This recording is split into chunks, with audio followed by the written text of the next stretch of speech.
Boa noite, meus irmãos. A paz do Senhor seja com todos. Amém? Vamos continuar aquele estudo que eu tinha prometido para os irmãos sobre a vinha de Nabote. Significa que eu e você temos herança, né? Você vê que Deus tinha um projeto grandioso na vida de Noé, que ele trabalhou com Noé na vertical. Já falei isso para vocês. Quando o projeto é de Deus, ele não afunda. Quando o projeto de Deus é na minha vida e na tua, pode ir firme, pode ter certeza que não vai dar ruim, não vai ter problema. Não saia do projeto de Deus para a sua vida, sua família, sua chamada, sua missão e sua salvação. Em Gênesis 9:13, o Senhor falou para Noé que ele ia deixar um sinal, a aliança, o arco-íris, é a aliança que Deus tem com a humanidade. A aliança que ele tem comigo e contigo.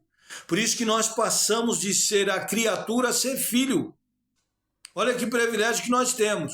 E eu vou provar para vocês na Bíblia aqui que nós somos filhos do Senhor. Nós fomos adotados pelo Senhor Jesus. Ele é o nosso Pai, né? Nós somos co-herdeiro dele e herdeiros do Deus eterno, que dá direcionamento para nós, nos instrui, nos guia, nos corrige, nos livra. Ele faz o que ele apraz, porque a palavra do Senhor diz que a palavra do Senhor é viva e eficaz, mais penetrante do que a espada de dois gumes, que vai lá até as juntas e medulas atas a discernir a intenção do meu coração e do teu. E aí você vê que quando Noé entrou na arca, ele não tinha leme. Quem era o leme? Quem era que dirigia? Era Deus. Por isso que nós não sabemos, né, de nada. Nós temos que entrar todo dia como aprendiz. Quem guia a arca é Deus. A arca não tinha leme. O controle não estava nas mãos de Noé, mas estava nas mãos de Deus. E era Deus que guiava a arca. Noé não podia fazer nada. Ele entrou para dentro, vocês sabem da história. Ele foi chamado cada animal segundo a sua espécie. E Deus fechou a arca por fora, né? Está lá em 7:1 que entrou Noé e sua família. Existe um controle que está nas mãos de Deus. Para eu e você entender que Deus tem o controle de tudo. Não é Deus estar no controle. Deus é o controle da minha vida e da tua. Deus tem o melhor para mim e para você. Até os não de Deus é para mim e para você crescer. Para nós aprendermos. Olha aqui. Nabote morreu, mas não vendeu a herança dele. Perdeu a vida, mas não vendeu a herança. Olha o que diz o texto lá. A vinha de Nabote. 1 Reis 21:3. Porém Nabote disse a Acabe: guarda-me, ó Senhor, de que eu te dê a herança dos meus pais. Me guarde que eu não te dê a herança dos meus pais. Olha só. Nossos grandes problemas são pequenos para o infinito poder de Deus, mas nossos pequenos problemas são grandes para o seu amor de Pai, porque Ele se preocupa comigo e contigo. Não tente tornar a Bíblia importante na sua vida, ela já é importante em si mesma, pois é a palavra de Deus. Nós temos que aprender a examinar a Bíblia, não é para tirar nada da Bíblia, é para a Bíblia tirar de nós a nossa incredulidade, a nossa infidelidade, a nossa falta de fé, a nossa falta de propósito, as nossas dúvidas. Pode ver como que passou Noé, 100 anos construindo uma arca no deserto, chamado de todo tipo de nome que foi. É igual eu e você. Só que você tem que entender uma coisa. Você veio a esse mundo para agradar a Deus, não foi ao homem, né? Em Números 18:20, o Senhor falou para Arão: tu não terás herança na terra, nem herança desse povo, mas a sua herança sou eu. Olha que coisa linda. Olha que maravilha que é. Nós temos a herança que é o Pai, que nos livra, que nos salva, que morreu por mim e por você, que nos traz o arrependimento, que nos dá sabedoria, que nos dá graça, né? Faz tudo isso. Entendeu? O Senhor faz tudo isso para mim e para você.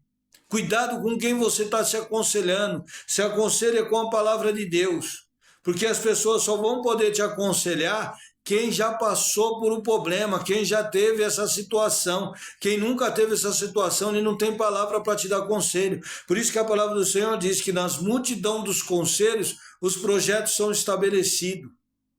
Guardem isso na placa do teu coração. Vocês podem ler lá a história de Davi e Salomão.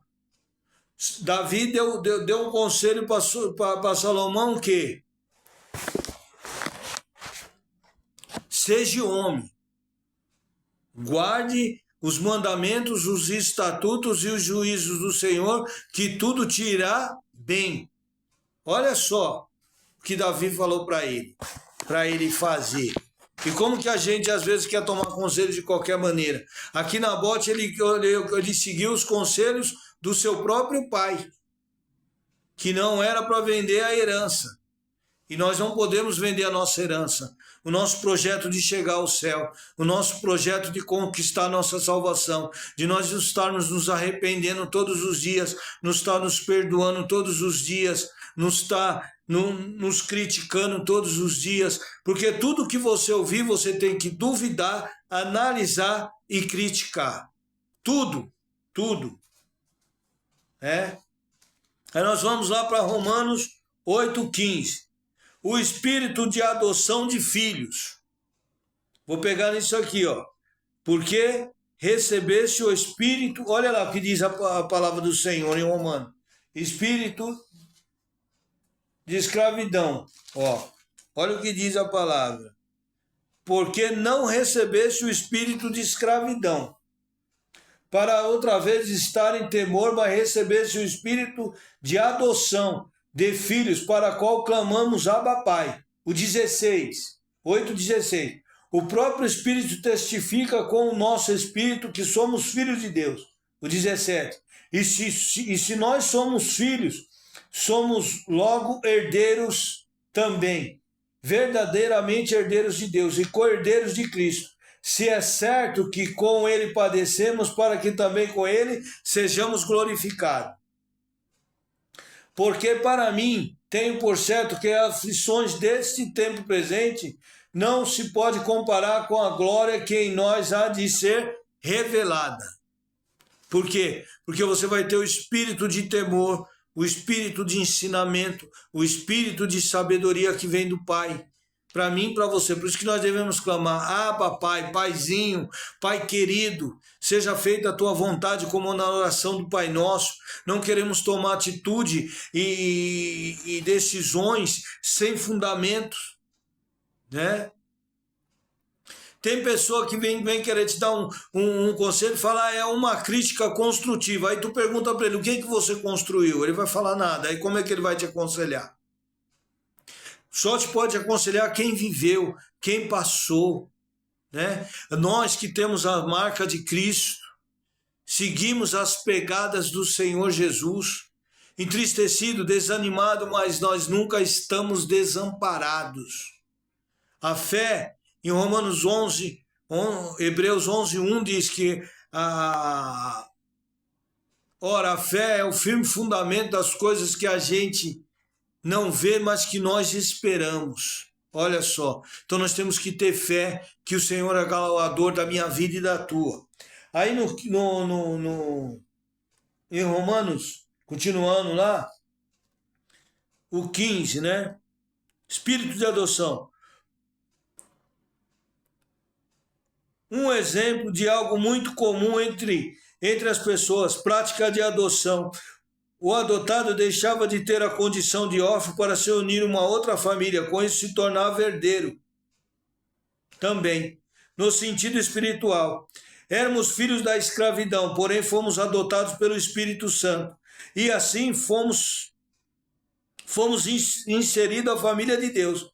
Para ser filho do Altíssimo é preciso ser gerado pelo Espírito Santo. E quem é gerado por ele tem o privilégio de viver livre da escravidão do pecado. Afinal, o Espírito fortalece, orienta a vencer dos desejos carnais, os medos, as dúvidas que tentam impedir uma comunhão sincera com Deus. Como filho adotivo, a pessoa recebe o privilégio da sua santa presença, do seu amor, dos seus cuidados, da sua proteção, permanentemente em tudo, né? Por isso que o Senhor falou lá para Arão, em Levítico 25, 23, eu sou a sua herança. Não tem coisa melhor do que nós temos a herança que é o Senhor na minha vida e na tua, que Ele habita dentro de mim, dentro de você, Ele nos dá discernimento, Ele nos dá sabedoria, Ele nos instrui, Ele nos guia, né? Por quê? As leis do palácio pode até mudar as leis do mundo, mas as leis de Deus nunca mudam. Deus é proprietário de toda a terra, nós somos mordomos de Deus. Temos que ter convicção da fé. Nós estamos aqui para cuidar das coisas que o Senhor colocou na minha mão e na tua. Zelar pelas coisas que o Senhor colocou na minha mão e na tua. Né? Aí vamos lá no 17, que ele fala assim, ó, herança. Nós somos co-herdeiro. Quem que tem direito ao testamento? Só filho. Por isso que a palavra do Senhor, ela é o Velho e o Novo Testamento. Então sempre há um testamento aqui sobre a minha vida e sobre a tua. Um direcionamento para a minha vida e para a tua. Um projeto para a minha vida e para a tua. Em Provérbios, vocês vão ver eu falar muito isso. Provérbios 16, 2. Consagra ao Senhor os teus projetos e serão estabelecidos. É a palavra que diz.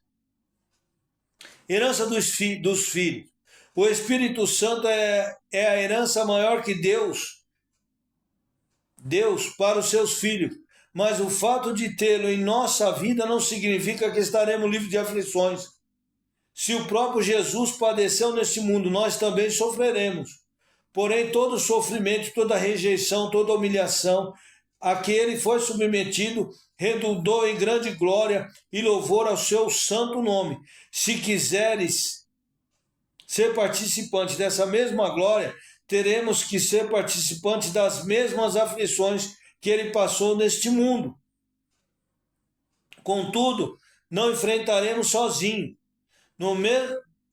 Mesmo sendo filhos, o Senhor jamais nos isentará de perseguições, das injustiças que tivemos que sofrer por causa da nossa fé, mas a recompensa valiosa.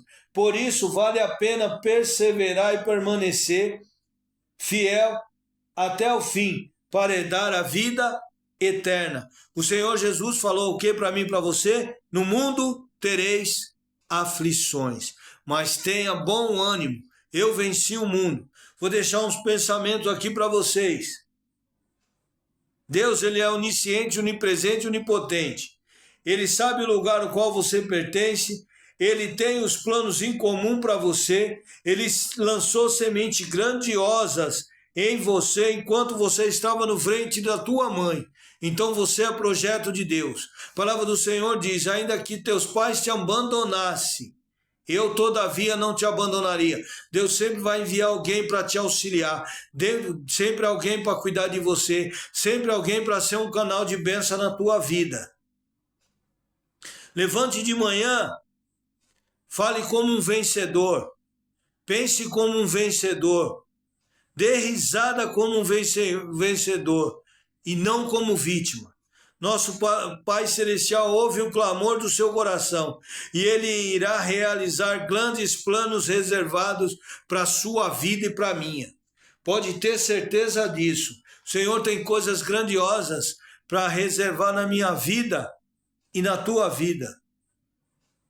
Talvez você não tenha nascido numa família rica ou pobre. Pode ter sido perseguido por toda a sua vida. Pode ser que se lembre da vergonha que sentia quando os outros podiam ir em algum lugar e você não podia.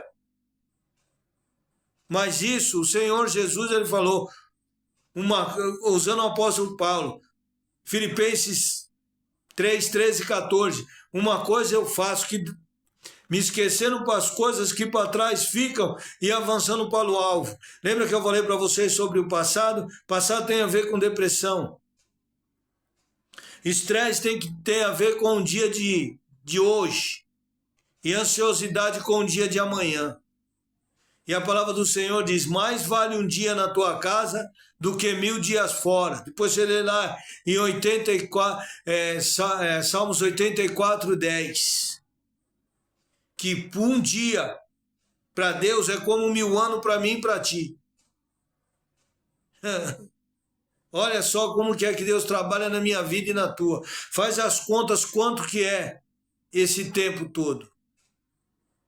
Na minha vida e na tua. Que o Senhor nos guarda, que o Senhor nos livra, que o Senhor nos traz o arrependimento, que o Senhor opera na nossa consciência, no nosso pensamento. Por isso que ele diz, os meus pensamentos não são os seus pensamentos, nem os seus caminhos, os meus caminhos, porque o Senhor tem sempre algo melhor para mim e para você. Vou deixar uma frase para você e guarde na placa do teu coração. Tem a ver com o passado. Lembre-se do teu futuro. Quando Satanás lembrar você do seu passado, do que você fez, do que você deixou de fazer, dá glória a Deus e aleluia.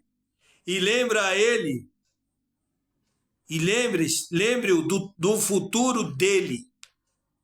E lembre dele que o teu futuro está nas mãos do poderoso, que muitas bênçãos estão nas mãos do Senhor para a minha vida e para a tua. Porque ele não é homem para que minta e nem filho do homem para que se arrependa. Se ele prometeu, vai acontecer na minha vida e na tua. Nós somos heranças do Senhor. Amém? Fiquem na paz do Senhor Jesus. Uma excelente quinta-feira, uma excelente sexta-feira, cheia da presença do Senhor, e que Deus te abençoe e te guarde, faça resplandecer o rosto dele sobre ti, levante o rosto dele sobre vós e te dê a paz sempre. Amém?